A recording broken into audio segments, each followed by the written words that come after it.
Meu nome é Christopher e eu sou responsável pelo Contemplative Consciousness Network. Eu estou muito feliz por encontrar a Lama Wallace. Nós temos pessoas de todos os lugares do mundo e a reflexão de hoje é uma série de webinars. Então, uma pessoa levantou a mão, então, por favor, dirija sua pergunta para o host CCN, a pessoa já baixou. Então, nos eventos anteriores, nós falamos sobre como evitar burnout, usando a alegria para enriquecer a nossa vida, e mais recentemente nós tivemos um ensinamento sobre Tara. Então, o tema de hoje é crise ecológica. Para todos os lugares que nós olhamos, nós vemos destruição, instabilidade. Hoje, Lama Alon vai falar sobre o que o budismo pode oferecer durante uma crise ecológica. Nossa crise ecológica da perspectiva das 4 nobres verdades. Esse é o nosso tema de hoje. E para citar Sua Santidade Dalai Lama, a destruição da natureza deriva da ignorância, da falta de respeito por todos os seres. Hoje nós temos acesso a mais informações e é essencial que nós tenhamos uma ética sobre o que nós herdamos e sobre o que nós vamos oferecer para as próximas gerações.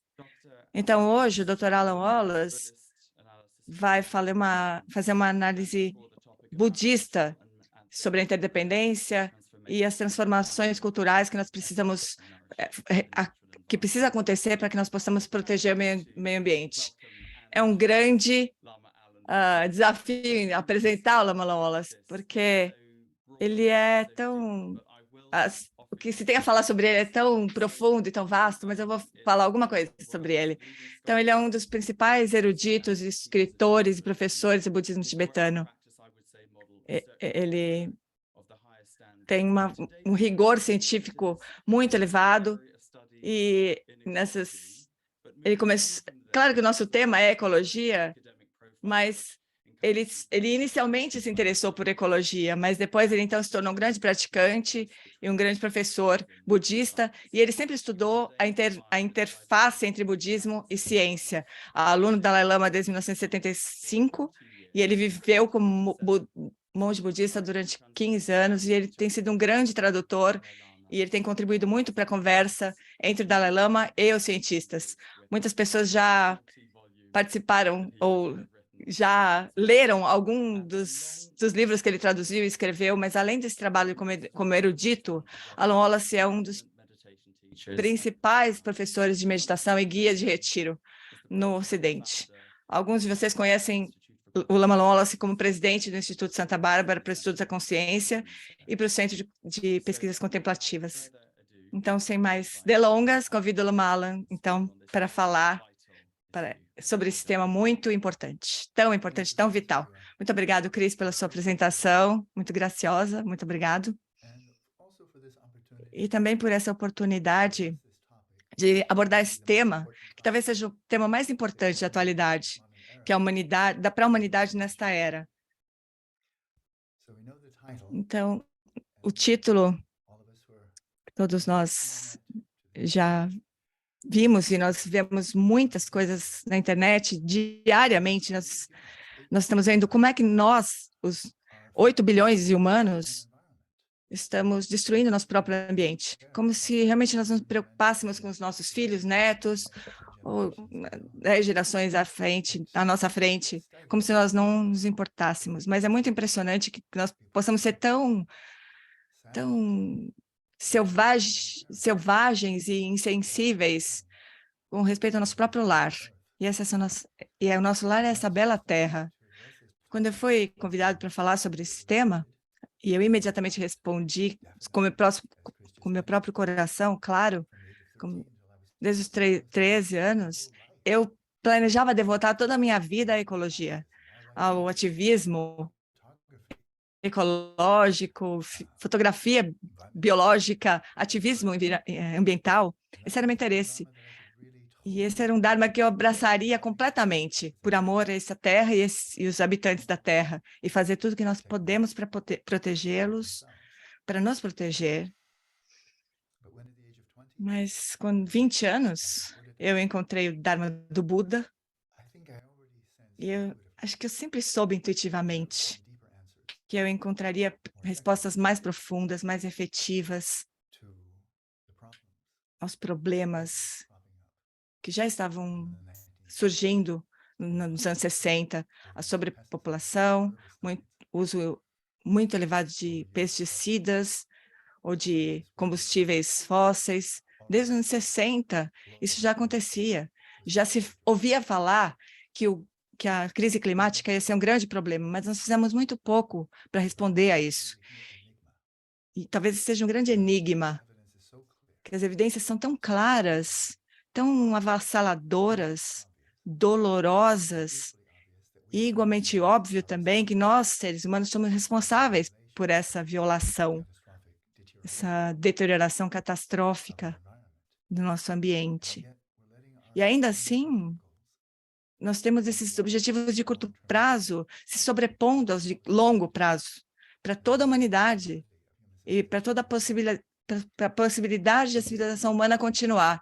Então, isso reúne duas correntes muito fortes da minha vida, como ambientalista, quando eu queria ser professor da ciência, o encontro com o Dalai Lama em 1971, que se transformou no meu principal lama. Então, gostaria de unir essas duas correntes. Então, isso parece para mim muito significativo, abordar esse tema da perspectiva dos primeiros ensinamentos em Saranat do Buda, primeiro giro da roda do Dharma, por meio das 4 realidades para os áreas. Essa é a tradução correta de 4 nobres verdades. As 4 realidades que os áreas veem, como eles veem a natureza da realidade como ela é. E da perspectiva deles, então, qual que é o tema mais importante, mais significativo? Quais são as realidades que nós precisamos dar atenção como seres humanos? E claro, isso é claro, todos nós preocupamos se nós somos religiosos ou não, humanos ou não, todos nós conhecemos o sofrimento e queremos parar o sofrimento. Mas para isso nós precisamos entender quais são as verdadeiras causas. Nós precisamos saber que existe pelo menos uma possibilidade de o sofrimento ser interrompido e de as causas serem eliminadas. E se isso é possível, então, se isso é uma boa hipótese de trabalho, então nós precisamos conhecer o caminho, o meio para realizar, para atingir essa liberdade, essa liberação. Então, estamos aqui no final do ano de 2022, um ano muito difícil, de tantas maneiras diferentes, difícil, doloroso, testemunhar como nós, humanos, continuamos a devastar o ambiente, devastar muitas espécies, devastar nossa própria espécie, e sem nenhum sinal muito claro de que isso esteja diminuindo, ao menos. Então, vamos olhar para essa investigação sobre a crise ambiental por meio dos ensinamentos do próprio Buda. Primeiro, muito brevemente, focando simplesmente na primeira nobre verdade, a realidade do sofrimento. Nesse caso específico, nesse lugar e nesse momento, a realidade é a realidade da crise ecológica e esse enorme sofrimento que já está acontecendo. Então, poderia passar muito tempo aqui, mas eu acho que vocês possivelmente já estão bem conscientes disso, de quais são os problemas, como eles se manifestam. Então, eu só vou dar uns indicadores, uns marcadores do que está acontecendo. Como uma pessoa que, desde muito cedo, tive e continuo tendo um amor muito grande pela natureza, pelos animais, pelos 20 bilhões de animais. As populações da vida selvagem caíram em média 69%. Desapareceram desde 1970, mais ou menos 50 anos. Quase 70% da vida selvagem já foi exterminada por nós. E isso se aproxima da maior perda de vida registrada na Terra. 66 milhões de anos atrás, quando muitos de vocês sabem que um grande asteroide atingiu a Terra. Isso resultou na extinção de 75% da vida selvagem da Terra. Um asteroide que exterminou os dinossauros, por exemplo, mas nós estamos quase lá. E nós estamos nos aproximando muito rapidamente, possivelmente nós vamos superar esse 75%, essa marca de 65% de extinção. O que está acontecendo simultaneamente com tudo isso, é claro, eu vou falar só para... Mas todos vocês sabem, mudanças climáticas, secas, enchentes, incêndios. A imprensa tem documentado muito todos esses desastres, todos esses temas.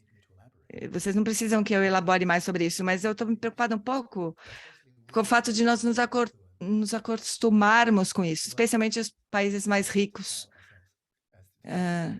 que nós gostamos de nos chamar de países desenvolvidos, porque onde vocês vivem, onde eu vivo, nós podemos dizer que existe pouca indicação de que, sei lá, eu olho pela janela e vejo os pássaros, eu não vejo nada dessa extinção toda.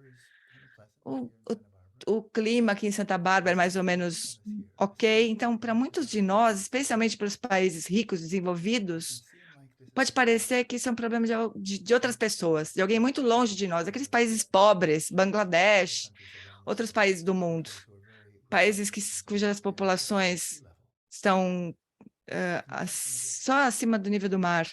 E pode ser que pareça para nós que é problema deles. Mas isso é uma visão muito estreita, uma mente muito estreita. Eu acho que nós acostumamos a olhar as notícias. Certamente os políticos são assim. Não tem nenhuma dúvida de que nós já estamos atrasados. Nós temos feito muito pouco por uma coisa tão urgente, minando a própria civilização humana conforme nós conhecemos. Se nós continuarmos nesse curso, a civilização humana não vai resistir, não vai se parecer nada com o que é hoje, no final desse século. E milhões ou bilhões de pessoas vão simplesmente desaparecer, morrer de fome ou de doenças. E lembrem-se, isso vai ser muito duro.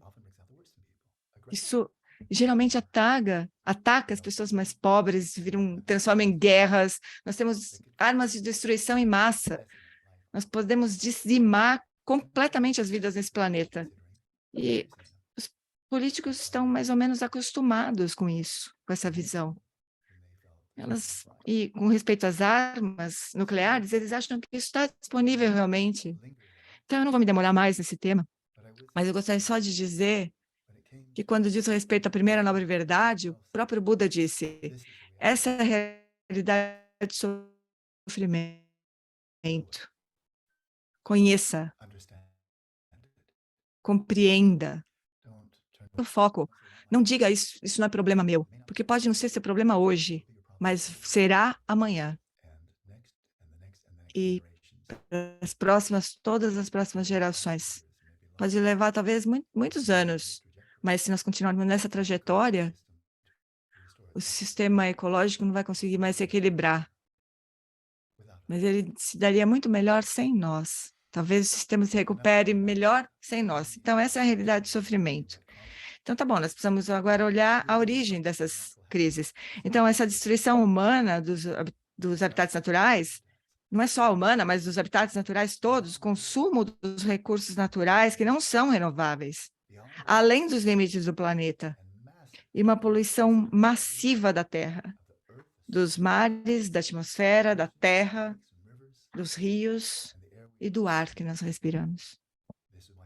É isso que está acontecendo. Se nós olharmos um pouco mais adiante em termos de tempo, na origem dessa crise que nós criamos para nós mesmos e que nós estamos infligindo sobre outras espécies, nós podemos rastrear essa crise, essa destruição selvagem da ecosfera, as raízes no século XVI, com o surgimento do colonialismo europeu, do imperialismo, no século XVI, com Galileu, quando a ciência surgiu, mas também não por coincidência ou com pouca relevância, mas também a reforma protestante, em que a salvação seria só um produto de olhar para fora, de olhar para o progresso, tudo isso seria a salvação. Então, colonialismo, imperialismo, a reforma protestante, então, o aumento da ciência, dos progressos da ciência e da tecnologia. Então, pelo menos, nós podemos rastrear isso no século XVI, mas especialmente no meio do século XIX, com um aumento,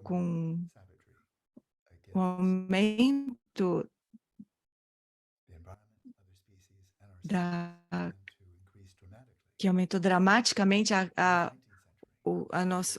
forma como nós afetamos o ambiente no século XIX, com o surgimento da Revolução Industrial, mas com a dominância da Revolução Industrial, o surgimento do materialismo científico, as noções de que só a ciência nos provê a verdade.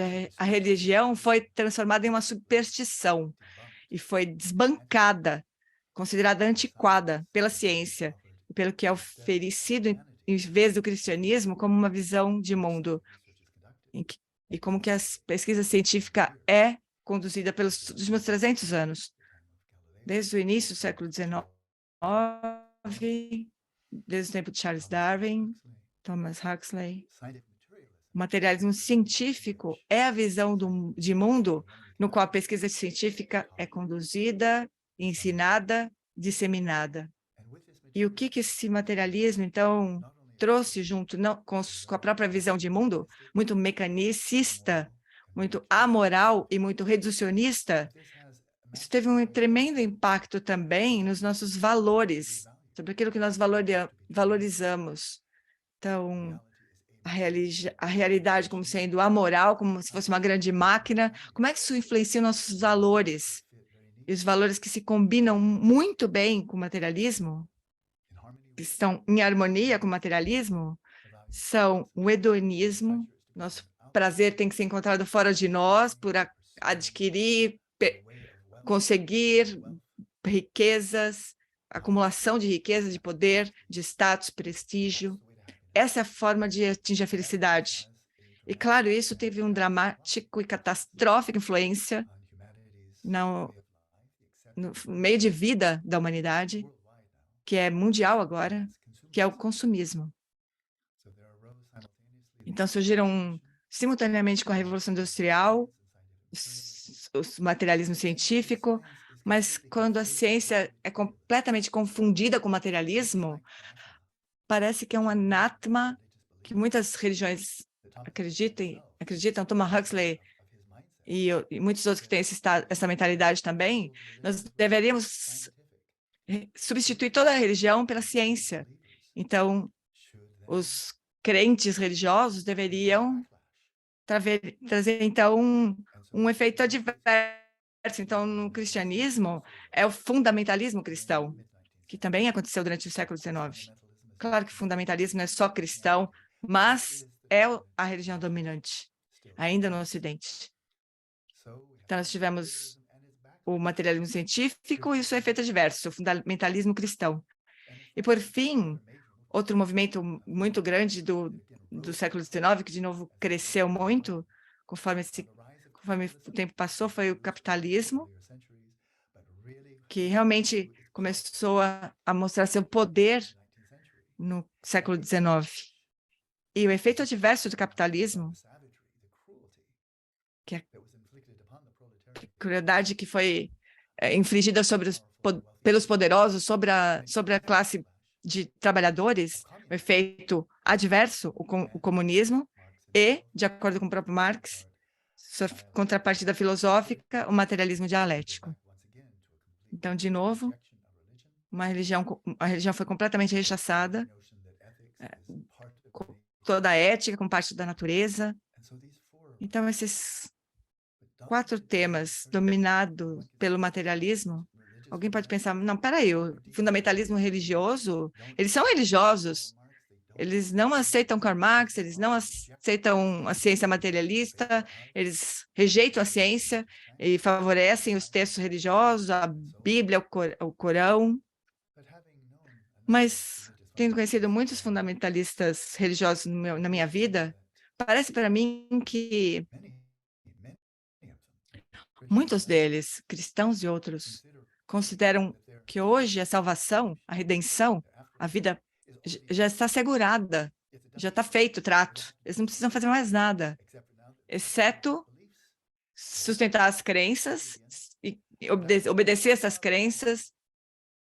Mas isso abre um grande tempo para buscar buscar a felicidade fora da própria religião. Então, acho que muitos dos materialistas do mundo, em termos das prioridades e do modo de vida, de fato são fundamentalistas religiosos. Mas William James, um dos grandes pioneiros da psicologia moderna, grande crítico do dogmatismo de uma forma geral, especialmente do dogmatismo do materialismo científico, ele diz: a essência do materialismo científico é que a questão termina em tragédia. Então, é isso que nós estamos vendo agora no século XXII. A visão materialista da realidade, como só nós somos animais, as evidências que contam são as físicas. Então, alinhar nossas prioridades, nosso modo de vida com isso, surge o hedonismo e o niilismo, uma visão niilista, na verdade. Isso é uma tragédia. E nós estamos vendo isso acontecer agora, como se nós estivéssemos olhando uma tragédia e nós estamos no meio, mas todo mundo sabe como que termina, a menos que alguém reescreva esse script, o restante dessa peça de teatro é uma tragédia.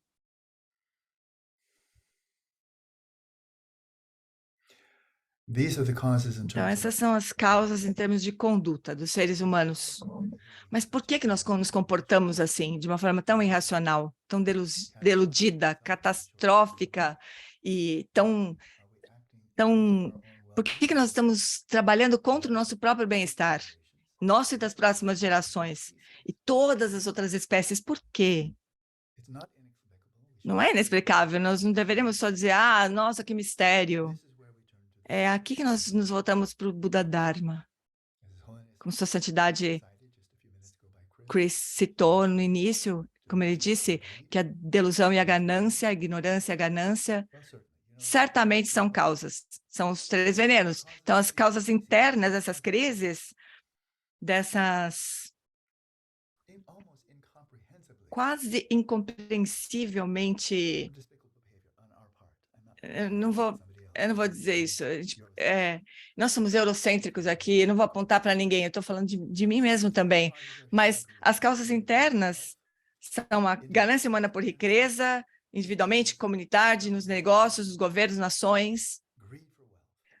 Ganância por riqueza, pensando que quanto mais rico eu for, mais feliz é você. A ganância humana por poder, individualmente, institucionalmente, governo, políticos. O maior é melhor. Vamos conseguir poder e vamos conseguir mais e mais. E vamos continuar conseguindo mais poder. Infelizmente, essa é a grande prioridade para muitos políticos. Então, a ganância por prestígio, status também. Então, riqueza, poder e prestígio. A ganância por esses 3 temas, como prestígio, como se fosse a grande fonte de felicidade. Esses são os objetivos do hedonismo. Mas o fato científico, que já há tantas evidências, que isso não corresponde ao aumento da felicidade. Quando você tem riqueza suficiente, poder suficiente, prestígio suficiente, não existe mais nenhum aumento correspondente em termos de felicidade, conforme o prestígio, poder e riqueza aumentam. Então, isso é um tema um pouco escondido, mas o próximo tema é o ódio e a agressão. Ódio com respeito aos nossos semelhantes, especialmente quando nós temos essas desigualdades tão impressionantes, com 8 pessoas que têm a mesma quantidade de riqueza de 3,5 ou 4 bilhões de pessoas. Pessoas que vivem com $1 ou $2 por dia. 8 pessoas têm a mesma riqueza que quase a metade da humanidade. Isso nunca aconteceu antes. É uma desigualdade incomum. Então, não só 8 indivíduos, mas países que são muito, muito mais ricos do que outros países pobres. Isso vai dar origem ao ódio, imperialismo, colonialismo. Claro que completamente permeado pelo ódio. Desde o século XVI, a natureza era alguma coisa que precisava ser conquistada, subjugada. Os animais selvagens, se eles não ameaçam as nossas lavouras, o nosso estilo de vida, vamos exterminar, vamos acabar com eles. E da mesma forma com pessoas indígenas em todo o mundo, já tratando animais como se não tivesse consequência nenhuma, tratando seres humanos também como animais. Isso é ódio, isso é agressão. Essa ideia de conquistar a natureza é tão idiota, tão literalmente deludida, que como é que isso pode ter surgido? Mas nós, como civilizações eurocêntricas, criamos essa ideia de conquistar a natureza, de subjugar a natureza. Então, ignorância e ilusão com respeito aos humanos, ódio e agressão contra as espécies, se eles ameaçarem de alguma forma a nossa sobrevivência, então vamos acabar com eles, aniquilar completamente. E agressão contra a natureza, conquistar a natureza. Tem muito ódio aqui. Assim que o nosso desejo se encontra com um obstáculo, nós não conseguimos o que nós queremos, ou quando alguém nos ameaça retirar o que nós queremos, então mais ódio surge, mais sofrimento surge. E tudo isso, todas essas delusões, derivam da ignorância e da delusão. A ignorância da natureza da realidade, das verdadeiras causas da felicidade, a ignorância das verdadeiras causas do sofrimento, e ignorância e depois, então, delusão, entendendo errado, que resulta de egoísmo, de uma mente muito estreita, pensando só nas nossas cidades, nas nossas comunidades, no nosso grupo étnico, na nossa religião, na nossa comunidade, nas nossas nações, uma mente muito estreita e uma visão estreita, míope. Então, a ecologia não tem nenhuma fronteira entre países, entre grupos étnicos. Economicamente, nós sabemos muito bem disso agora. Nenhum país vive de forma isolada, mas nós agimos de uma forma egoísta, como se nosso país precisasse ser o primeiro. Vamos continuar sendo os primeiros, o número 1. Isso é psicótico. Não tem nenhum nome melhor. Mas quando nós falamos em política nacional, uma das maiores doenças da mente é tornada aceitável, sejamos o primeiro. Então, estreiteza de visão, miopia. É esse a raiz do problema que nós temos hoje. E como é que isso acaba criando para nós? O que isso tudo cria para nós? Apesar do crescimento exponencial da riqueza dos países ricos e do conhecimento científico, também, principalmente dos países mais ricos, e dos avanços tecnológicos do século passado, apesar disso, de acordo com a Organização Mundial da Saúde, a depressão é a principal causa de incapacidade em todo o mundo. E o seu risco é 32% maior nos países ricos. E desde metade do século XX, nos Estados Unidos, a riqueza cresceu 50 vezes sem nenhum aumento em termos de felicidade, zero, linha reta. Então, as evidências científicas são essas, não é uma especulação filosófica ou religiosa, são evidências empíricas, sem nenhuma controvérsia de que o é aceito como normal em termos de visão de mundo e prioridades na vida é disfuncional, é autodestrutivo e catastrófico. Eu vi muitos documentários até agora, começando pelo do Al Gore, mostrando qual é o problema. E uma catástrofe após a outra, do abuso humano, da violação da natureza, do ambiente, de nós mesmos e de outras espécies. E todo mundo dizia, mas ainda não é tarde demais. Se nós mudarmos agora, eles têm falado isso nos últimos 20 anos. Mas será que nós estamos ouvindo isso ou já é tarde demais? Bom, os sofrimentos do Sansara como um todo, como Buda compreendeu, aqui é a realidade do sofrimento, conheça. Daí ele se voltou então para a investigação, para a descoberta das causas internas do sofrimento. Todos os mundos, como ganância, ódio e delusão. E claro que nós nascemos com isso, eles são inatos, são instintivos. No entanto, o próprio Buda descobriu que nós podemos nos livrar dessas raízes inatas, dessas aflições mentais que dão origem a todo o mal que o homem tem perpetrado sobre nós mesmos e sobre a natureza e outras espécies. Então, trazendo isso para o século XXI, a liberdade pode ser superada, a crise pode ser superada. Nós podemos sobreviver e até mesmo florescer. Se o Buda foi otimista demais para dizer que o sofrimento pode ser eliminado, nós podemos tomar pelo menos isso como hipótese de trabalho. Nós podemos enfrentar esse desafio de nos libertar dessas versões atuais de delusão, de ganância e de hostilidade, libertando a humanidade da visão materialista, dos valores hedonistas e do comportamento orientado pelo consumismo, que estão causando essas crises, todas originadas pela ganância, ódio e delusão. Então, o diagnóstico do Buda, quando ele atingiu completa iluminação, sobre as raízes de todo o sofrimento do Sansara, em todos os reinos de existência, tem aplicações práticas. Eu acho que o diagnóstico é exatamente correto, que vem da ignorância, do ódio, da ganância. Mas como é que nós podemos usar isso, né? A segunda nobre verdade, essas são origens do sofrimento, abandone essas origens, disse o Buda. Elimine essas origens, essas causas. Existe a realidade da liberdade. Realize isso, o Buda disse, na terceira nobre verdade. Como é que nós podemos manifestar, então, realizar essa liberdade?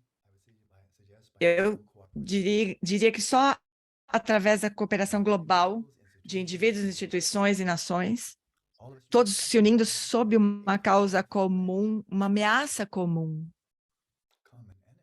um inimigo comum. Mas o inimigo aqui não é o rico, não é este governo, aquele negócio, aquele grupo étnico ou esta religião.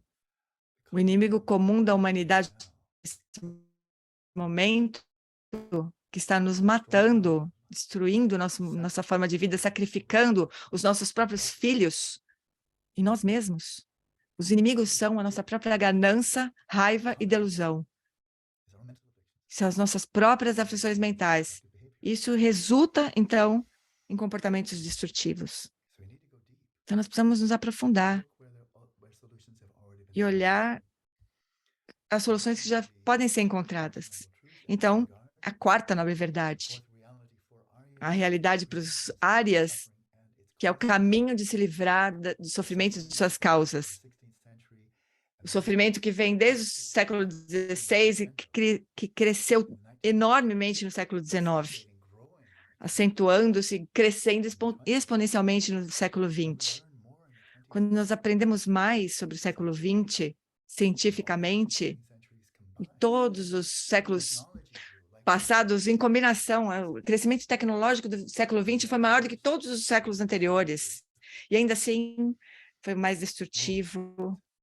E as guerras mais violentas, 28 milhões de mortos nas duas últimas guerras, extinção de espécies, destruição do ambiente. Como é que nós podemos conhecer tanto, tem tanto poder tecnológico, e ainda assim, todo esse conhecimento nos ajudou como espécie a diminuir a nossa aflição mental, a ser menos ganância, ter menos ganância, menos ignorância, para que nós possamos ser menos cruéis, mais éticos, mais compassivos, não, menos violentos? Ou nós simplesmente usamos a ciência e a tecnologia como meio para nossa própria autodestruição? Existe um caminho, O Buda disse, essas são as 4 nobres verdades. Pratique, siga. O que isso implica? Implica cultivar uma visão autêntica da realidade e da nossa mente. O materialismo, o hedonismo e o consumismo, que nós apostamos isso ainda, os governos apostam que quando o PIB cresce, eles acham que estão indo bem. Eles acham que isso é ir bem. A economia que surtam quando o PIB diminui, quando o consumo diminui. As pessoas estão loucas, elas não estão de acordo com a realidade.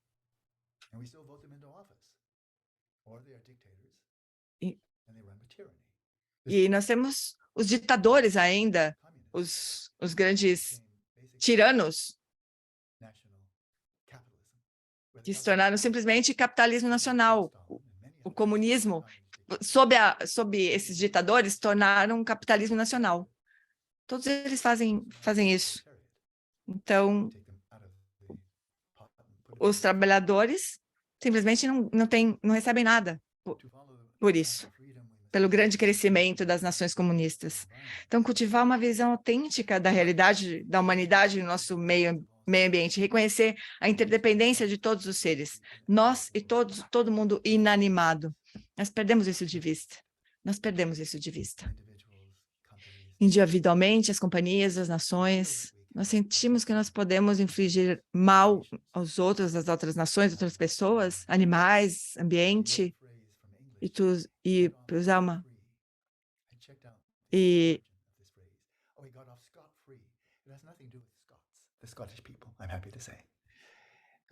Lama fala uma frase em inglês que não funciona em português, desculpa, mas é como se nós pudéssemos fazer muita coisa contra os outros.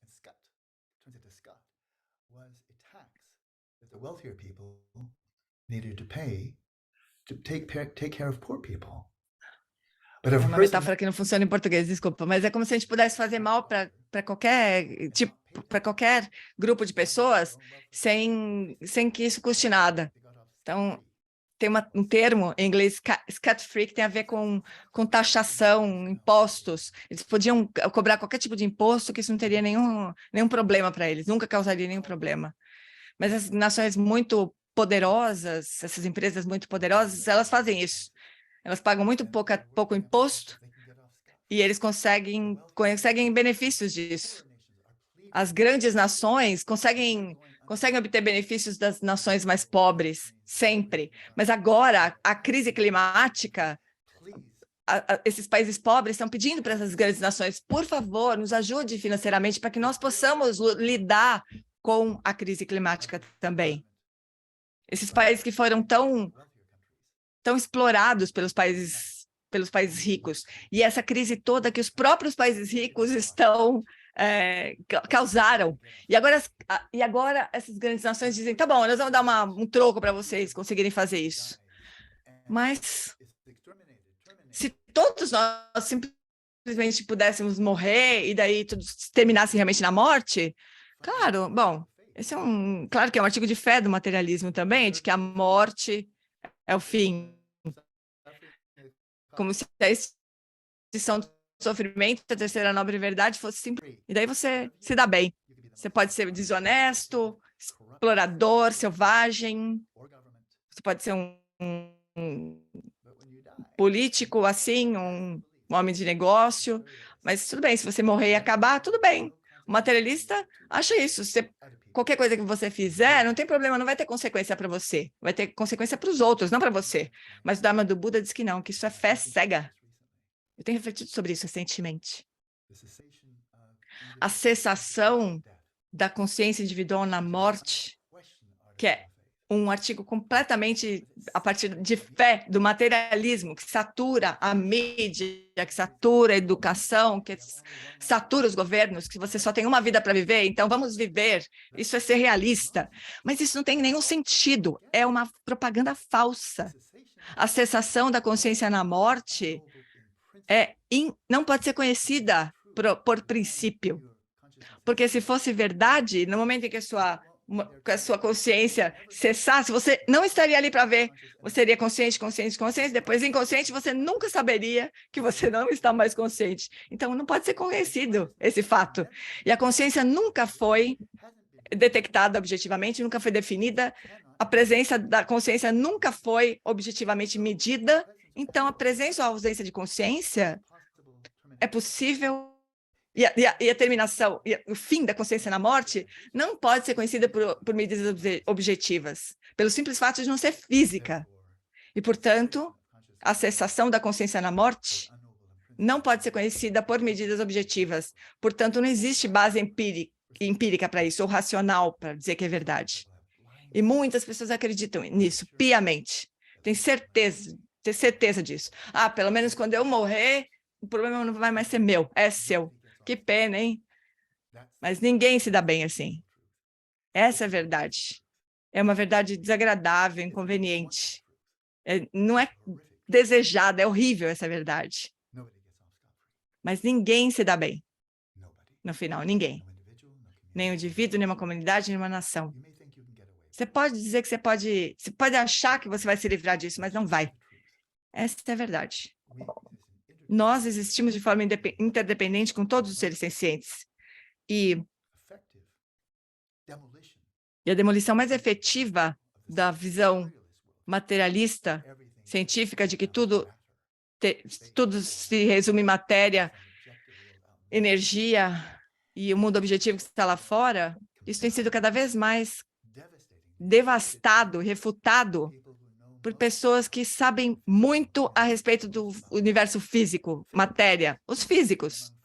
E entre os físicos, a física quântica. Esses são os que, desde o tempo de Max Planck, eles investigaram mais profundamente ainda a natureza da matéria, os físicos quânticos. Matéria, energia, espaço e tempo. E um dos principais físicos da era moderna,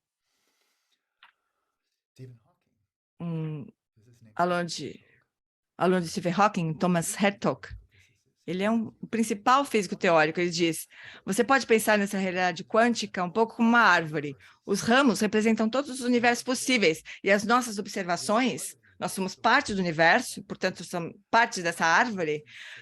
Nossas observações selecionam certos ramos e assim dão sentido, dão realidade ao nosso passado no mundo quântico. A teoria quântica indica que podemos já não ser mera escória química, um artigo de fé, uma conjectura do materialismo, sem nenhuma evidência que apoie. E ele conclui: a vida e o cosmos são, na teoria quântica, uma síntese, e nossas observações agora dão, de fato, realidade a seus primórdios. Esse é um tema que tem sido cada vez mais levantado pelos físicos teóricos, de que essa noção de que existe espaço-tempo lá fora, objetivamente reais, está sendo completamente refutado. A existência de matéria e energia, sendo objetiva e inerentemente real, está sendo refutada.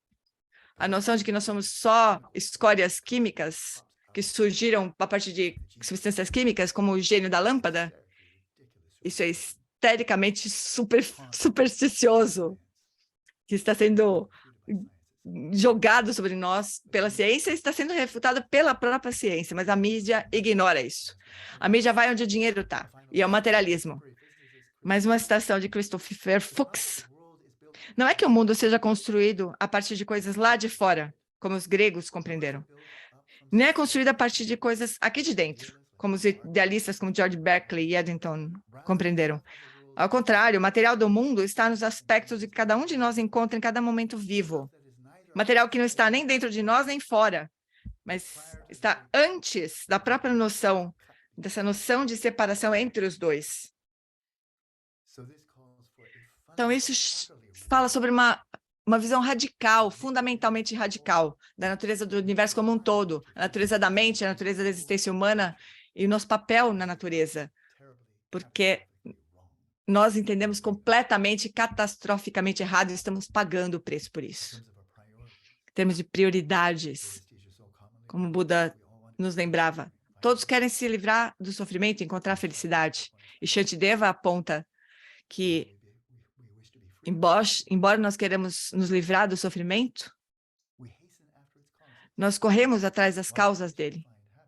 Quando nós tentamos encontrar felicidade, nós destruímos as próprias causas da nossa felicidade como se fossem um inimigo. Isso só pode nos causar, fazer brotar compaixão, porque é exatamente isso que nós estamos fazendo como uma espécie humana. Então, para encontrar o caminho da liberdade, nós precisamos descobrir a sabedoria antiga. Sócrates, Platão, Aristóteles, Shankara, Buda, Santo Agostinho, Thomas Aquino, Jesus, Corão, a tradição taoísta, judaica, todas as grandes religiões do mundo, todas elas fazem uma distinção entre dois tipos de felicidade, que podem ter nomes diferentes. Nós podemos chamar de prazeres mundanos, algo que nós adquirimos do mundo por meio de riqueza, poder e prestígio, prazeres sensoriais, intelectuais, distinção entre prazer mundano e bem-estar genuíno. Se nós quisermos encontrar um caminho para sair do sofrimento, desse sofrimento que nós queremos para nós mesmos, nós precisamos entender a diferença entre esses dois, a hedonia e a eudaimonia. Nós precisamos entender as causas de cada um. Quais são as causas do prazer mundano? Quais são as causas do bem-estar genuíno? Isso não é muito óbvio. Quais são as limitações dos prazeres mundanos? Da busca, da fixação aos prazeres mundanos? Como sendo o significado da vida, que nunca satisfaz, dá origem a conflitos e termina em tragédia. E quais são os benefícios do bem-estar genuíno? Benefício de priorizar o bem-estar genuíno em vez dos prazeres mundanos. O prazer de cultivar equilíbrio mental, em vez de buscar prestígio, fama, poder. Brevemente, prazer humano, muitos filósofos, muitas tradições, psicólogos modernos também estão fazendo essa distinção entre prazer mundano, que é derivado daquilo que nós podemos obter do mundo, nós buscamos, nós corremos atrás, nós tentamos conseguir, nós tentamos manter quando nós conseguimos. As estratégias de conseguir riqueza, poder e status, em contraste, que não é sustentável, que é competitivo, que dá origem a desigualdades, que dá origem a guerras e destruição de todo o ambiente. Então, tomar isso como prioridade número 1 é deludido e destrutivo. Em contraste a isso, o bem-estar genuíno, ele deriva daquilo que nós trazemos ao mundo. Algo que nós cultivamos, não que nós corremos atrás. Bem-estar genuíno, que é satisfatório, que satisfaz, que não é competitivo. Cultivo do bem-estar genuíno para um indivíduo com respeito ao outro, de uma cultura com relação a outra, de nação com relação a outra, nunca causou guerra. As guerras sempre vêm da hedonia. Quem tem mais poder, quem tem mais riqueza, quem tem mais status. O bem-estar genuíno vem daquilo que nós oferecemos ao mundo, pela nossa própria forma de viver. A essência de uma vida ética, não violenta. Não violenta com respeito a nós uns aos outros, não violenta com respeito a todos os seres sencientes, não violenta com respeito ao ambiente natural, ao nosso lar, a Mãe Terra. Então, nós precisamos parar de violar nossa própria mãe. Precisamos da não violência. Ética, não violência. Então, nós temos uma oportunidade de fazer algum bem, de ajudar, de ser útil, benevolentes. Então, claro que existem muitos sistemas éticos que variam de uma religião para outra, de uma filosofia para outra, de uma economia para outra, de um sistema econômico para outro. Mas a base comum entre todas as tradições éticas legítimas é a não violência, benevolência ou compaixão. Nós podemos cultivar o bem-estar genuíno cultivando uma vida ética. E isso considera a nossa inter-relação entre outros seres e o ambiente. Mas todos nós existimos como indivíduos, quietos, sozinhos, nossos próprios aposentos, tempos que nós passamos com nós mesmos. E essa simplicidade ou essa solitude, quando nós estamos buscando mais estímulos, mais aquisição, mais coisas fora de nós, mas quando nós nos sentamos quietos nos nossos próprios aposentos, aí nós conseguimos ver por nós mesmos. Nós temos contentamento, nós estamos felizes, nós estamos agitados, nós estamos calmos. Quais são as nossas aflições mentais quando não tem nada externo estimulando as nossas aflições? E em solitude, então, quando nós estamos presos em trabalho, entretenimentos, engajamentos sociais, tarefas, obrigações, apenas tendo tempo para sermos indivíduos no universo, nós podemos olhar para dentro e perceber como é que a nossa mente está equilibrada ou não, se a nossa mente está saudável ou não, e reconhecer que a fonte do meu descontentamento, da minha depressão, infelicidade, ansiedade, insônia, TDAH, síndrome pós-traumática, distúrbios de personalidade, todos esses problemas que nós somos capazes de reconhecer, não estão fora de nós. Não olhe para fora, você está olhando na direção errada, não olhe para o seu cérebro. O cérebro tem sido culpado por tantas doenças mentais, mas essa é uma outra superstição enorme, deludida, de que recebeu o verniz da ciência, que todos os problemas mentais são problemas do cérebro. Isso não pode ser comprovado, não tem nenhuma evidência científica, mas ainda assim, as pessoas ainda lucram com isso. Ganham bilhões de dólares vendendo drogas, dizendo que isso é remédio, drogas psicoativas, como se elas fossem curar esses problemas. Isso é propaganda falsa também. Não existe nenhuma droga que cure uma doença mental. Ela pode diminuir os sintomas, mas as causas não são nunca resolvidas. Se você quiser encontrar o bem-estar genuíno, você precisa cultivar sua mente, e não só tomar remédio, ou fazer exercício, ou ir para outro lugar, mas você precisa cultivar o equilíbrio mental, a sabedoria, o insight. Então, o próprio Buda abordou esse tema, com 3 tipos de bem-estar genuíno. O bem-estar que vem de uma consciência clara e contentamento, o bem-estar que vem de uma vida ética, de estar satisfeito com o que é suficiente para você mesmo, para sua família, para as pessoas que dependem de você. Você tem riqueza suficiente? Você tem influência suficiente? Ou você está sendo subjugado, tiranizado por outros? Você tem status suficiente, reputação suficiente para que você não seja abusado, explorado por outras pessoas? O bem-estar vem da consciência clara, de uma vida ética, de um contentamento com o que é suficiente. Influência suficiente, dinheiro suficiente e reputação suficiente, contentamento.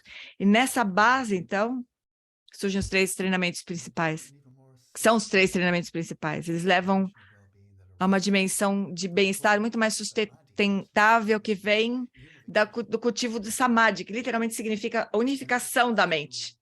E se refere ao cultivo de um grau excepcional de equilíbrio mental e de unificação da mente, em contraste com a mente que é fragmentada, multitarefa. Surge um bem-estar muito profundo de cultivar esse equilíbrio mental mais profundo. E, por fim, o supremo bem-estar da liberação completa através do insight, especialmente insight sobre a nossa própria natureza e sobre a nossa relação com o universo. Se 8 bilhões de pessoas priorizarem o cultivo do bem-estar genuíno, em vez de buscar os prazeres mundanos, nós podemos salvar o planeta, nós podemos salvar a nós mesmos, nós podemos resgatar outras espécies que estão sendo dizimadas. É simples assim, não precisa ser religioso. Você não precisa acreditar nem em Deus, nem no karma, nem nada. Mas você precisa conhecer, saber que as ações têm consequências. E todas elas se estendem a todos os níveis de tempo, não só esta vida. Como é que nós podemos seguir adiante? A ciência e a tecnologia, desde o tempo de Galileu, trouxeram grandes benefícios para nós, em termos de comunicação, em termos de prosperidade, alimento, cuidados médicos. Não tem nenhuma dúvida sobre isso. Nós estamos tendo essa conversa aqui agora com 500 pessoas. Por quê? Porque nós somos clarividentes e clareaudientes por meio da tecnologia. Isso é maravilhoso. Mas também nós utilizamos de uma forma equivocada nosso poder, nosso conhecimento de formas catastróficas. Isso precisa parar. Então, nós precisamos aplicar todo o poder da ciência e da tecnologia para resolver os problemas que foram criados, em parte, pelo uso equivocado da ciência e da tecnologia, que são o próprio conhecimento e o poder. Para ser mais específico, então, se nós quisermos sobreviver e florescer, e não só chegar até o final do século, uma grande porcentagem da população global sacrificada, sem contar com as outras espécies, então, nós precisamos de uma mudança radical. Nós precisamos de mudanças radicais na forma como nós educamos as gerações jovens. Se nós quisermos sobreviver e florescer, e não simplesmente continuar existindo nessa era negra, por conta da nossa má conduta nos últimos 400 anos, então a educação, que agora é completamente focada no sucesso, então a educação global e a mídia, a importância de cultivar comportamentos não violentos e benevolentes para com os nossos semelhantes, com outras espécies e com o ambiente. Isso precisa ser ensinado em todos os jardins da infância do planeta, com todas as políticas governamentais, comunistas ou capitalistas, ditatoriais ou democráticos, religiosos ou antirreligiosos. Nós precisamos enfrentar esse inimigo comum, que não é nenhum dos que eu já citei. Não são os religiosos ou os não religiosos, ou os tiranos ou os democratas. Nós precisamos ir mais profundamente. Nós precisamos ir mais profundo e reconhecer que nós, todos os lugares, mas especialmente os países ricos, nós somos os criminosos. E nós precisamos ensinar e praticar a importância de cultivar a benevolência e o comportamento benevolente. Nós precisamos dizer a todos que as evidências científicas de primeira pessoa e terceira pessoa, quais são as causas da angústia mental e da felicidade? Interromper essa superstição obscena, ilegítima, como se tivesse alguma base científica, de que as causas da angústia mental são biológicas, ou de que estão lá fora. São outras pessoas, o ambiente, os seus pais, o seu passado. Nós podemos parar com isso? Porque a fonte dos nossos problemas não é fora, nem está fora aqui dentro do cérebro. É a nossa mente. E as causas da felicidade também não estão fora de nós, estão também na nossa mente. E o que, especificamente, nós precisamos compreender, nós precisamos identificar e eliminar as causas de angústia e cultivar as causas de bem-estar genuíno. E nós precisamos ensinar as crianças de todo mundo, crianças desde a pré-escola até os velhinhos, que ainda são infantis. Todos nós precisamos aprender como priorizar o cultivo do bem-estar genuíno, em vez dos prazeres mundanos. Prazeres mundanos, a busca de prazeres mundanos dá origem à desigualdade e violência e destruição. O cultivo do bem-estar genuíno dá origem à paz, florescimento. Não é competitivo. Nós precisamos ensinar métodos efetivos para cultivar equilíbrio mental e bem-estar. Estão disponíveis.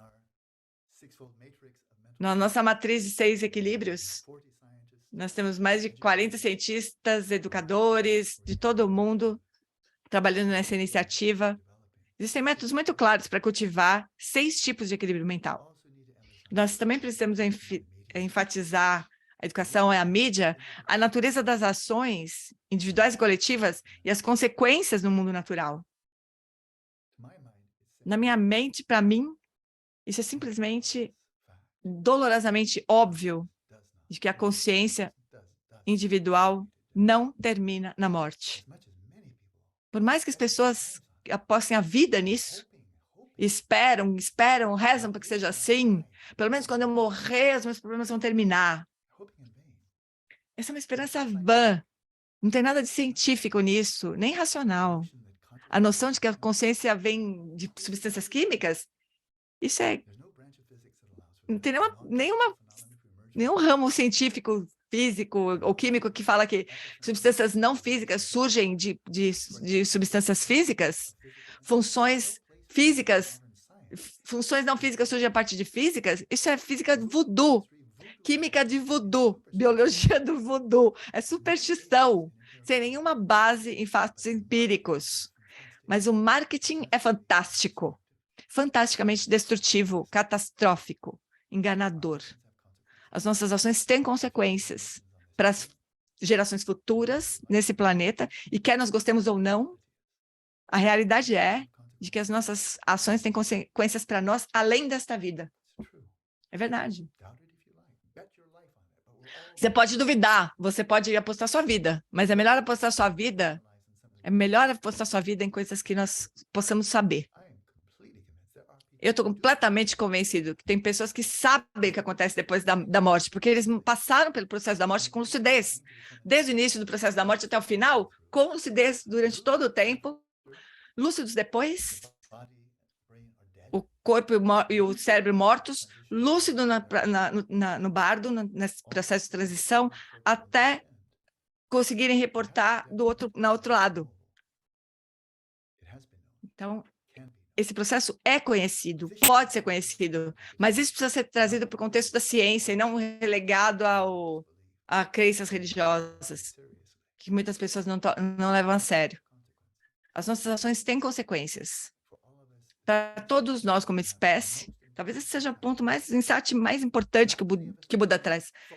Talvez nós estejamos focando todos a nos libertar do samsara. Mas se nós usarmos a nossa inteligência humana, nós precisamos nos preocupar com o nosso bem-estar genuíno. E não com esses parâmetros muito curtos de uma vida humana. Acordem, acordem. Não existe uma fuga fácil da realidade. Não existe fuga da realidade. A única escolha é perpetuar o ciclo de sofrimento ou sair dele. Essa é a única escolha. Eu não quero brincar. Eu não acredito em nada disso, eu quero sair fora. Você também pode achar que a gravidade não existe, você vai pular do precipício, você vai morrer. E você vai saber, então, que você estava errado. Nós precisamos aqui, para essa mudança na educação, na mídia, nas políticas governamentais, isso precisa acontecer uma revolução nas ciências da mente para eliminar esses artigos de fé reducionistas que cegaram as ciências da mente por mais de 150 anos, mas também existe esperança nas grandes tradições contemplativas do Ocidente e do Oriente, como se fosse um tesouro de insights e de métodos para investigar as causas do bem-estar genuíno e da angústia e descobrir a liberdade. Nós precisamos de um renascimento na ciência contemplativa. Nós somos muito ignorantes com respeito à natureza da mente. Ao mesmo tempo que nós sabemos tanto sobre o universo externo, que parece ser o universo externo, nós precisamos investigar a mente para poder curar o mundo. Então, eu vou terminar com essa citação da Margaret Mead, uma antropóloga cultural. Ela diz: nunca duvide de que um pequeno grupo de cidadãos pensativos e comprometidos pode mudar o mundo. Na verdade, é a única coisa que já foi capaz de fazê-lo. Então, nós somos um grupo pequeno aqui de pessoas nesse evento. 500 pessoas contra 8 bilhões. Então, isso é um grupo bem minúsculo, pequenininho. Mas nós pensativos, nós pensamos, nós refletimos, estamos comprometidos. Mas agora falando especificamente com as pessoas que estão aqui nessa chamada. Nós temos uma responsabilidade tremenda, porque nós recebemos muito em termos de Dharma, por grandes professores, comparados a todos os mestres do passado, Shantideva, Atisha Nagarjuna, Sua Santidade Dalai Lama e outros grandes seres dessa era recente, têm a mesma estatura, são grandes seres. Se nós quisermos mudar a educação, a mídia, nós vamos conseguir? Será que nós vamos conseguir evitar a destruição Será que nós vamos conseguir evitar a destruição de todo o ambiente, toda a espécie humana, todas as espécies? Será que nós vamos conseguir reverter todo esse processo? Eu diria que se nós continuarmos fazendo o que nós estamos fazendo, a resposta é não. Isso é muito claro, nós não estamos fazendo o suficiente, está tarde demais. Mas nós que encontramos um Dharma tão profundo, não tem nada excludente sobre isso. Mas eu tenho consciência da profundidade enorme e dos benefícios de investigar os recursos internos da mente. Nós temos isso ao alcance da nossa mão.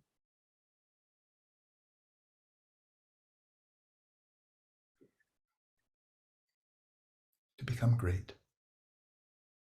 Not that our egos will become great. Para nós nos tornarmos grandiosos, não nosso ego, mas nosso ego desaparecer.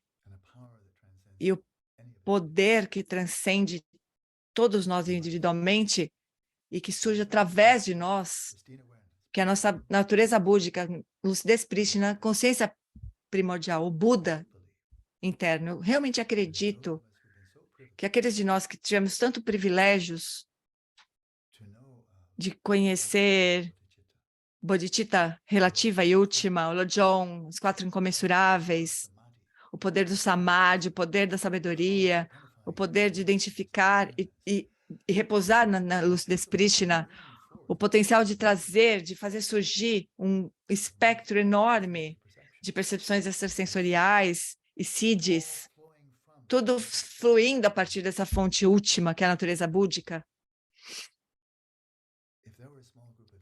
Se existir um grupo pequeno de indivíduos que tem privilégios como nós, e utilizar completamente,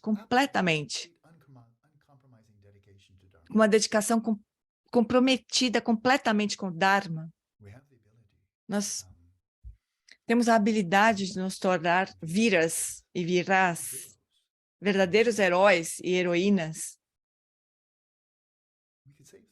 Nós podemos salvar o mundo, um pequeno grupo de pessoas. Falando agora de budista para budista, alcançar o caminho Mahayana, identificar Rigpa, prosseguir no caminho da grande perfeição, que em princípio está aberto para todas as pessoas de qualquer fé, como Gyatro Rinpoche ensinou 20 anos atrás, 30 anos atrás. Na década de 90, quando ele ensinou a Natural Liberation, apresentando todo o caminho do Dzogchen, incluindo Trek Choy Todgal, chamando todos, budistas ou não budistas, qualquer um é bem-vindo para participar desse ensinamento. Se você quiser colocar esses ensinamentos em prática, o Dzogchen é potencialmente útil para todos. Nós temos esse potencial de nos tornarmos Vidyadharas. E mesmo um grupo pequeno de Vidyadharas podem mudar o mundo, curar o mundo. Então, nós recebemos muito. E é nossa responsabilidade abraçar completamente e corporificar o que nós aprendemos. E de ser útil para curar o mundo. Eu não acredito em um grande 8 bilhões de pessoas. Eu não acho que eles vão fazer, que todo mundo vai fazer isso. A inércia é muito grande, mas um grupo pequeno, eu acredito que pode salvar o mundo inteiro. Então, por favor, reflitam sobre isso. Qual é a sua prioridade maior? Qual é o melhor serviço que você pode oferecer para o mundo? E devote-se, dedique-se a isso. Então, é isso que eu queria oferecer para vocês. Talvez a gente tenha algum tempo para discussão. Muito obrigado, Lama, por essa apresentação tão maravilhosa. E com tanta coisa para a gente refletir sobre o que você disse, eu gostaria de convidar as pessoas para colocar as perguntas no Q&A, na parte de baixo do Zoom. A gente só vai receber perguntas em inglês, amores, porque a gente não tem ninguém para traduzir aqui. Então, por favor, assegurem-se de que essa pergunta seja pertencente a esse tópico e que seja concisa. Escrevam em inglês. Sinto muito, mas eu não tenho como traduzir para o Lama, do português. Lama, tem uma pergunta, então. Uma pergunta muito pertinente, que foi feita por Sarah Deakin. Acho que fala sobre essa preocupação da relação entre o mundo interno e externo. Higiene mental e manifestação do mundo. Então, eu vou ler para você. Então, eu passei os últimos anos trabalhando na mitigação climática. É mais benéfico para mim abandonar isso e focar na minha prática de meditação? Se for assim, quem que vai fazer o trabalho ambiental com a compaixão necessária? Ele vai falar...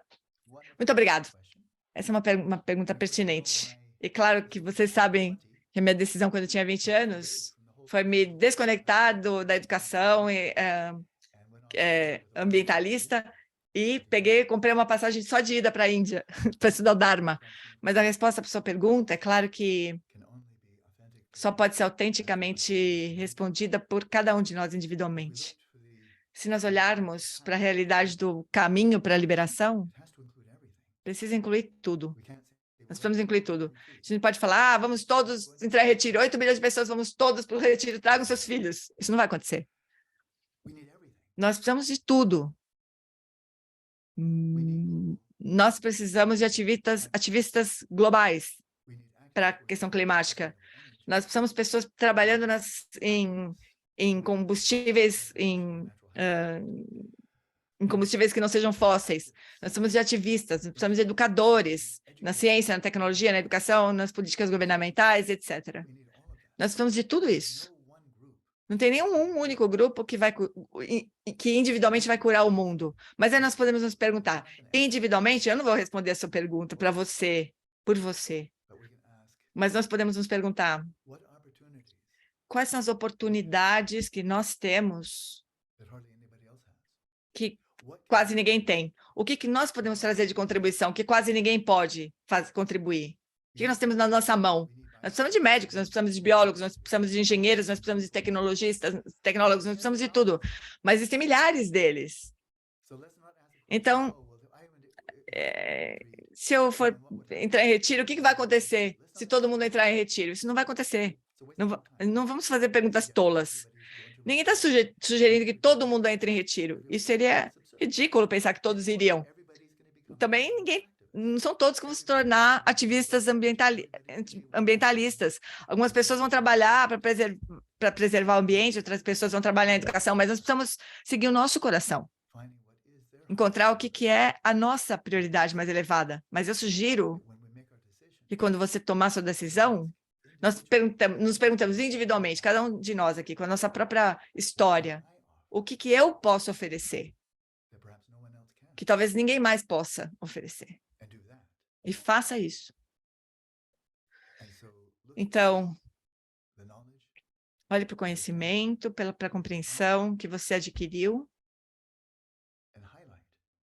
e veja o que há de mais importante para seguir. Não sou eu que vou te dizer, talvez seja se tornar uma ativista para a mudança climática ou para recuperar o equilíbrio do clima. Nós precisamos de todos, realmente.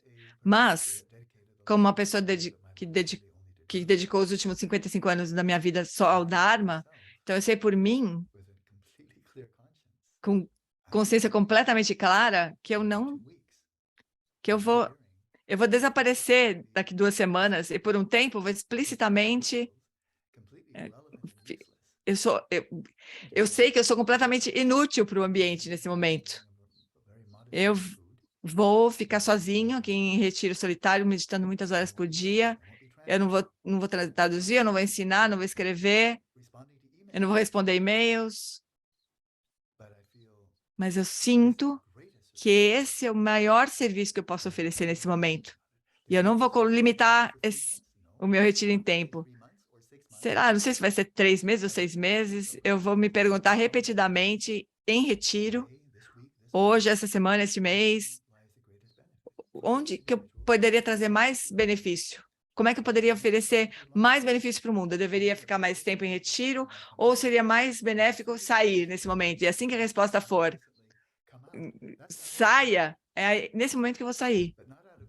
Mas não porque por uma motivação diferente. Mas vai ser a mesma motivação que me levou para o retiro. Eu quero oferecer o melhor possível. Mas para que eu possa oferecer o melhor, eu preciso ser o melhor que eu posso. Como os grandes seres desse mundo, o próprio Buda, Zhuangzi, Jesus, os grandes seres, mais recentemente Mahatma Gandhi, Martin Luther King, esses grandes seres, sua santidade Dalai Lama, são os grandes seres que mudam a história. Eu acho que nós temos responsabilidade para fazer o que nós pudermos para nos tornarmos grandes seres. Mesmo um número pequeno vai poder mudar o mundo, enquanto bilhões e bilhões de pessoas vão apenas sobreviver. Mas eu acho que isso não é suficiente. Só sobreviver não é suficiente. Muito obrigado. Então, nós temos uma outra pergunta de uma pessoa anônima, e essa pergunta começa: o Buda Dharma parece ensinar que experienciar os problemas ambientais é principalmente o fruto kármico das nossas ações equivocadas, e esse florescimento kármico pode ter esse karma pode ter acontecido muitas vidas atrás. Você pode comentar como que isso pode se ligar com a destruição ambiental? Então, primeiramente, essa é uma compreensão equivocada de karma. Todo mundo que disser, mudança climática, a dizimação das vidas selvagens, é nosso mau karma, o que nós fizemos no karma passado? O que será que nós fizemos? O que nós podemos fazer agora? Isso é acreditar em destino. O que será que nós fizemos no passado? Isso não faz sentido nenhum. Se uma pessoa comer comida besteira, fumar, beber, daí chegar nos 80 anos, obeso, com cheio de problemas físicos, daí jogar as mãos para o ar e falar assim, deve ser meu karma isso. Tenho uma saúde tão ruim. Não, isso é uma besteira. Você tem uma saúde horrível porque você não cuidou da sua saúde. Você não se exercitou, você comeu porcaria, você fumou. Isso não é karma passado. Isso é o que você fez nesta vida. E você está recebendo as consequências nesta vida. As outras espécies, os 20 bilhões e bilhões de animais, eles não podem fazer nada. Não causaram a destruição do ambiente, da espécie deles. Talvez isso, então, seja karma mesmo. As criancinhas também têm 4, 5 anos. Aquele sofrimento que elas estão recebendo é de karmas passados. Mas quem catalisou esse karma?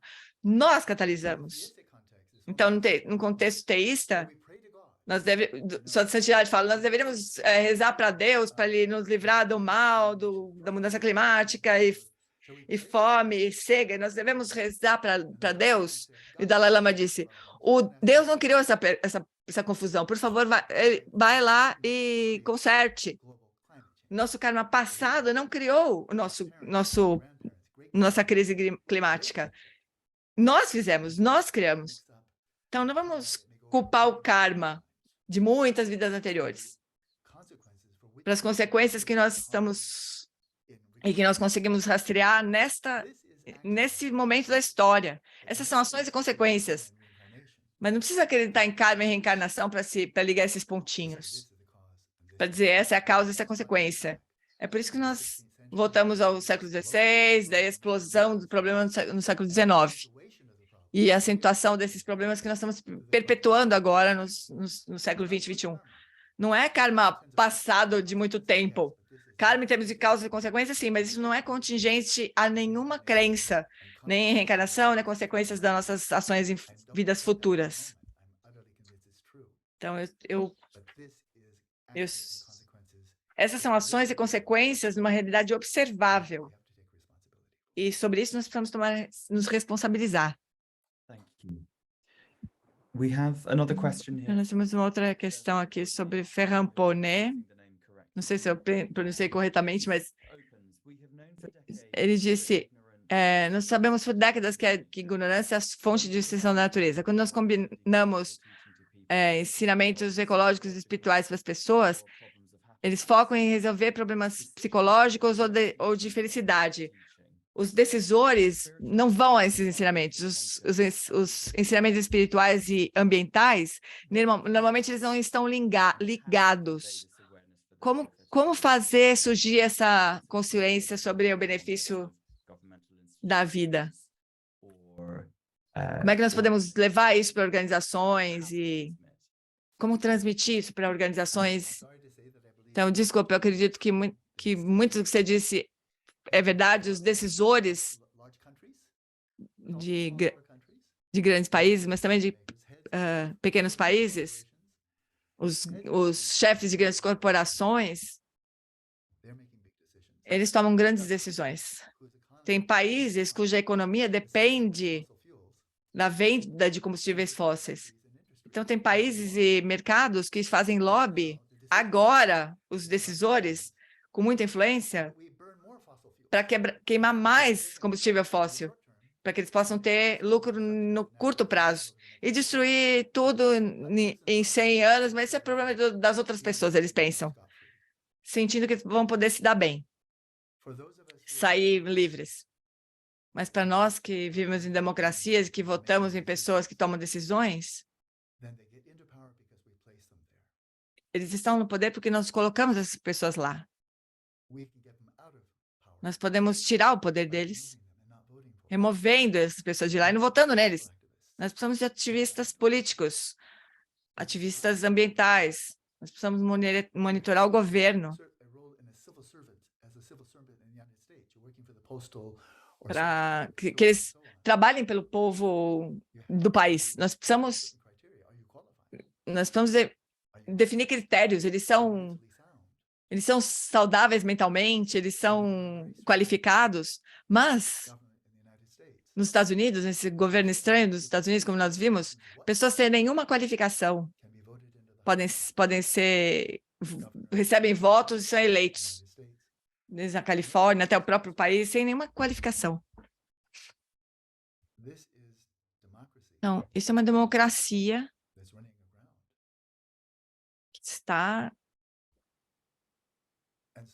que está funcionando, mas, ao mesmo tempo, nesse governo, pessoas que são colocadas em determinados cargos com critério de ter um equilíbrio mental, esse não é um critério, não é o caso agora. Então, nós somos o proletariado, nós somos o povo, e mesmo para aqueles que vivem em regimes ditatoriais, governos que são tiranos, que terrorizam seu próprio povo e fazem o melhor para terrorizar outros países, nós sabemos quem são. Eles estão no poder porque as pessoas deixam que eles permaneçam no poder. Mas as pessoas precisariam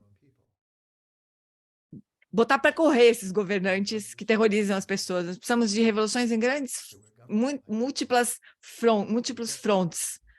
Nós precisamos de pessoas que cuidem de nós, que coloquem o bem-estar do povo acima do seu próprio bem-estar. E quando nós não somos governados por pessoas assim, nós precisamos fazer todo o possível para removê-los do poder, em paz, pacificamente. Porque a violência traz violência, ódio traz ódio. Como sua santidade, o Buda, como o próprio Buda disse, inimizade ou maldade nunca supera a maldade. A maldade só é superada pela bondade amorosa. Então, identificar quem são os decisores e fazer com que eles façam fazer o que for possível para tirar uma pessoa que toma más decisões, porque uma única pessoa maldosa, cruel, também pode causar muita transformação.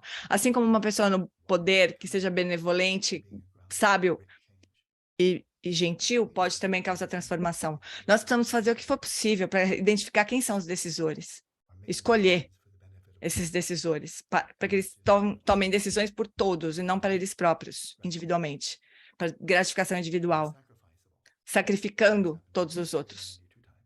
Isso aconteceu muitas e muitas vezes. Nós precisamos nos responsabilizar por permitir que as pessoas nos governem e continuem nos governando.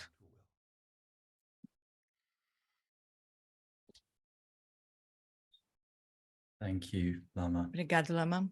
Agora Agora nós temos, talvez, uma última pergunta de Mateo, antes de encerrar. Mateo fala assim, sobre recomendações práticas. Então, muito obrigado do fundo do meu coração, Lama. Eu amo você. E ele pede para as pessoas que vivem em estilos de vida consumistas, além de abandonar as atividades que causam mal ao ambiente, que são causa de sofrimento, quais são as recomendações práticas sobre como contribuir para regenerar o ambiente natural? É um conhecimento que está disponível, foi disseminado por muitas pessoas que estudaram o problema, sabem o que fazer, em termos de consumismo, em termos de transporte, em termos de meio de vida, em termos de comida, alimento. Tem muita informação, muitos conselhos muito bons. E muito poucas pessoas estão seguindo. Mas ainda assim, é isso que para isso que o ativismo serve. O ativismo, por centenas de pessoas. Nós vemos, mesmo que um governo tirânico, quando as pessoas se levantam e protestam, mesmo os tiranos piores déspotas, vão ver que o poder dele está sendo prejudicado, pode ser prejudicado, então ele vai fazer alguma coisa. Por bondade, talvez, mas para manter próprio poder, eles fazem qualquer coisa. Então, os conselhos que estão disponíveis, eu não tenho nada a acrescentar, porque eu não sou expert nessa área. Mas o que 8 bilhões de pessoas poderiam fazer para minimizar o nosso impacto destrutivo sobre o ambiente? Isso já existem muitos conselhos sobre o tipo de alimento que a gente usa, sobre o nosso meio de vida de uma forma geral. Se as 8 bilhões de pessoas se sentirem satisfeitos tendo riqueza suficiente para cuidar das pessoas que dependem de nós, o suficiente, sem ansiedade, ter influência suficiente para que não sejamos subjugados, tiranizados, explorados por outras pessoas, ter autodeterminação suficiente e status, que nós não somos desconsiderados, explorados, tratados de forma desumana. Se nós tivermos o suficiente desses três, riqueza, poder, status, o suficiente. Então, o próprio Buda disse, se você quiser realmente sentir o gosto da base do bem-estar genuíno, tenha uma vida ética e busque o contentamento. Então, se 8 bilhões de pessoas fizerem isso, então essas desigualdades incríveis sem nenhum precedente na história humana, isso vai desaparecer. E vai existir o suficiente para as 8 bilhões de pessoas. Agora, nesse momento, a terra, os recursos naturais, os alimentos são suficientes para todos nós. Nós teríamos o suficiente. E eu li pessoas que são expertas em população. O planeta não está crescendo, tem o mesmo tamanho, os recursos naturais estão diminuindo. Se nós formos sábios e nos contentarmos com o suficiente, a Terra poderia suportar 11 bilhões de pessoas. Além disso, nós vamos simplesmente destruir o planeta, depletar o planeta e se antropomorfizar o nosso planeta, nós vamos criar anticorpos e nós vamos acabar sendo atacados pela própria Terra. Nós não queremos ser uma doença. Nós somos os seres mais inteligentes do planeta, de longe os mais inteligentes. Então, por que nós precisamos agir como se nós fôssemos uma doença, um câncer, destruir nosso próprio hospedeiro? Se nós formos longe demais, além das formas como nós nos destruímos, com armas, destruição em massa, etc., a ecosfera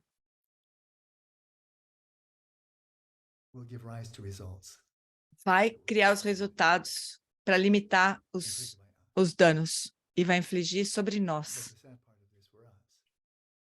Mas isso implica para nós que nós teremos um sofrimento incomensurável, mas que é evitável se nós nos formos surdos, ouvindo as notícias diárias sobre como nós estamos destruindo o ambiente e nos responsabilizarmos por isso e não apontar o dedo para fora. Mas, de novo, alguma coisa prática, porque todos nós, todos vamos ter que fazer. Mas 8 bilhões não vão priorizar a eudaimonia sobre a hedonia. 8 bilhões não vão se satisfazer simplesmente em ter o suficiente. Isso não vai acontecer a menos que haja uma sacudida enorme, catalisada por um pequeno grupo de pessoas. Pode ser 20, 100, talvez 500. Talvez 500 grandes, talvez 500 Mahasattvas, grandes seres espirituais. Um ser, Jesus Cristo, veja o impacto que ele teve. Um único ser humano Buda, um ser humano. Olha o impacto que teve. Eu estou convencido de que nós não precisamos só de uma pessoa agora para salvar tudo. Nós precisamos nos tornar Budas. Mesmo um pequeno grupo de Budas. Nós precisamos nos tornar Budas, se nós sabemos como. E nós temos isso no palmo da nossa mão, os meios para nos tornarmos Budas nesta vida. 20 Budas, ou segundo as profecias de Dudjom Limpa, o grande mestre Dzogchen do século XIX, se 100 seres atingirem o corpo de grande transferência de arco-íris e se tornarem Budas manifestamente, 100 seres podem mudar o curso da história. Não 8 bilhões de pessoas, porque isso não vai acontecer. 8 bilhões de pessoas não vão mudar suas prioridades. A inércia é muito grande. Os governos não vão mudar suas prioridades. É muita inércia demais. Muita estupidez, muito autocentramento, muito ódio por outros. Mas 100 pessoas se tornando Budas? Veja só o que um Buda fez, um Jesus Cristo fez. E se tiver 100? E se nós tivermos essa oportunidade de estar entre os 100? Mas aí, nós não tomamos vantagem disso, porque nós temos outras prioridades. Eu perguntei isso para mim mesmo e eu mesmo respondi, eu vou entrar em retiro, eu não sei por quanto tempo, mas isso aqui é o melhor que eu posso fazer por mim e por todos os outros. Então, vamos refletir sobre as nossas oportunidades que outras pessoas não têm e nos responsabilizarmos por isso. Thank you so much. Muito obrigado, Lama. Muito obrigado por esse convite tão passional e esse desafio para que nós assumamos nossa responsabilidade e participar de uma forma significativa desse desafio. Eu quero agradecer a todos por participarem hoje. Eu gostaria de agradecer o time técnico que nos apoiaram, Diego, o David, e o Jude. E também nós temos 3 tradutores, Mireia, traduzindo para o espanhol, eu para o português e o Tempa para o russo. Infelizmente, nós não temos tempo para responder todas as perguntas que foram colocadas aqui, mas eu gostaria de dizer mais uma vez, Lama, muito obrigado Pela reflexão de hoje, pelos ensinamentos de hoje. Talvez vocês tenham algumas palavras finais para encerrar o nosso encontro. Sim, eu tenho. Todos nós temos natureza búdica. Como potencial, nós simplesmente esperamos que as condições se reúnam para que isso possa se manifestar como iluminação. Ou por uma outra perspectiva, como muitos sabem da perspectiva do Dzogchen, nós todos somos, na verdade, Budas. Mas nós sabemos o que nós realmente somos. Para manifestar nossa natureza búdica, que é a Dharmakaya, nós precisamos de um ambiente conducivo, nós precisamos de amigos espirituais, como o Buda disse, ter amigos espirituais é a prática inteira, mas nós precisamos de ambientes adequados também. Então, como todos vocês sabem, eu acho, agora nós temos 3 jardins que nós adquirimos. Em um deles, nós já temos yogis que nós estamos lá criando. Eles estão num ambiente muito protegido, muito nutritivo, em Creston, Colorado. Mas nós temos muito potencial para ter muito mais jardins e muito mais yogis. Em Castellina, Marítima, na Itália, 5 hectares, mas 15 cabines é um bom começo. E na Nova Zelândia, 225 hectares, potencial para muitas cabines. Se nós aspiramos encontrar o caminho, realizar nossa natureza búdica, nossa lucidez prístina, nós precisamos de ambientes adequados. Nós precisamos de amigos espirituais. E muitos amigos meus, em todos os lugares do mundo, meus amigos do Dharma, disponibilizaram essas propriedades. E se tudo der certo, nós teremos mais ambientes assim, para que as pessoas possam realizar a lucidez prístina, atingir o corpo de arco-íris. Então, se isso é parte da sua visão, se você acha que eu estou falando a verdade aqui, pelo menos a maior parte do que eu falei, se você acredita que é verdade, se você compartilha dessa visão, então vamos trabalhar todos juntos para cultivar o solo desse jardim, para criar mais yogis, para que mais yogis possam florescer nesses jardins. Se todos nós nesse planeta, cada um de nós, individualmente pensar que eu possa ser a experiência do mundo. Imagina se todos nós, se cada um pensasse isso, eu vou ser a esperança do mundo. Eu vou ser a esperança do mundo. Grande compaixão, Mahakaruna. Então, não tem dúvida de que nós vamos superar essa crise. 8 bilhões de pessoas possivelmente não pensam assim. Mas e 8 milhões? Ou talvez 800, ou talvez 80 mil, que realmente tomem isso a sério. Eu vou ser a esperança do mundo. Eu vou tomar para mim a responsabilidade. Não na minha responsabilidade do Alan Wallace com esse corpo, não sobre mim como minha consciência substrato que vai de uma vida para outra. Mas tomar para nós como os Budas que nós realmente somos. Só um Buda pode assumir essa responsabilidade. Então, realizar quem nós verdadeiramente somos. E se nós assumirmos essa responsabilidade com esse pensamento, eu vou ser a esperança do mundo, então existe esperança para o mundo. Então, que seja assim. Que nós possamos receber as bênçãos dos seres iluminados e os nossos mentores espirituais, para que nos capacite a ser a esperança do mundo. Ai, ai. Muito obrigado, Lama. Eu sei que muitas pessoas gostariam de oferecer agradecimento a você, Lama, mas eu gostaria de dizer que nós vamos colocar no chat um link, se alguém quiser fazer uma oferenda de dana para o Lama. Então, existe essa possibilidade também. Então, novamente, Lama, muito obrigado. E espero que você possa estar conosco. Muito obrigado por ter estado conosco. Esse é um tema muito maravilhoso. Que vocês fiquem todos bem. Muito obrigada, amores. Desculpem a correria aqui na tradução. Nunca é muito fácil. Um beijo para todo mundo.